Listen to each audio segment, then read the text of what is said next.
Everyone. I want to thank you all for spending this time with me, and thank you to Tina and Sally and Kevin and everyone else who's behind the scenes that helps to make this happen. This is extraordinary and a great opportunity for me.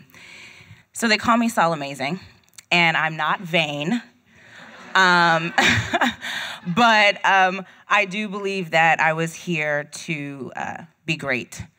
And as you can see, I imagine myself on a Black Heritage stamp at some point in my life. Not quite yet, but I'm working on it. My mom had autobiographies and memoirs on our bookshelves and a Budweiser, Anheuser-Busch calendar of African kings and queens in our garage. So I just figured everyone who was Black was like gonna leave the world a better place. And I know that a lot of you are paying attention to what's happening in the world. This t-shirt is not by accident.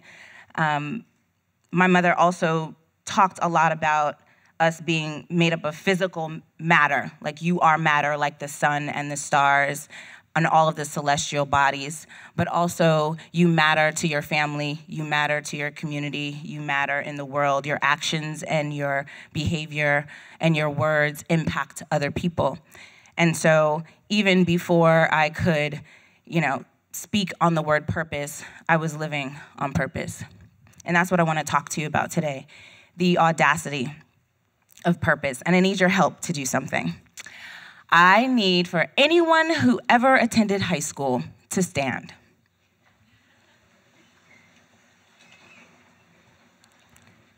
Excellent. Now, I want you to remain standing if you attended a public high school in the United States.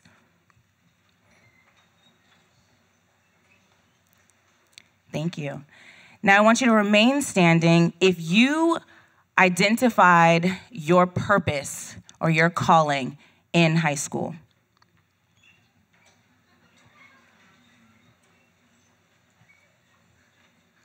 Now, I want you to remain standing if you discovered your calling or your purpose because there was someone in your school who was paid to ensure that you discovered your calling or your purpose. Awesome. So I want you to look at how the room changed, right? So there are maybe 10 people in the room whereby there was someone whose job it was to help them discover their purpose. Thank you all for doing that. I want to dismantle two pipelines, the school to prison pipeline and the pre-K to college pipeline. So I'm sorry, Alex, I don't necessarily think everyone should be writing vain on their college applications. Both of them dismiss the unique gifts, talents, and strengths of our young people. And both of them, and for one of them, young people in my community that look like me are being pushed through it. And for a lot of you in your communities, they're pushed through the other. I want to introduce you to my friend Jamila Saifullah. Ooh, I didn't think I was going to cry saying her name.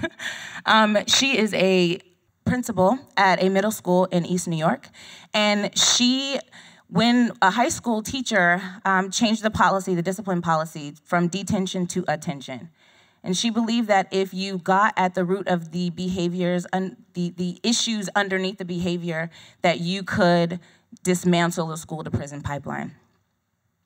And I had the profound privilege of sitting with a young woman in Joyce's school, who's a dream director who's sitting in the audience. And she had to write a college admissions essay as part of her English class for a grade. And she isn't really sure if she wants to go to college right now, but she had to figure out what contribution she's gonna make to this particular community and why they should select her. And I went home that night, Joyce, and I cried because I thought if her English teacher had asked her to write a 650-word essay on the next album that she loves for Billboard.com, she would have killed that essay. Who is this path actually for, and do we care? Now, this is what I know for sure. Guidance counselors were paid to assist students in finding their vocation, their purpose. And it has become a catch-all for social-emotional learning support, academic support, and college and career readiness if you're lucky. Now, I refuse to accept that this beloved role should be confined to the pre-K to college pipeline.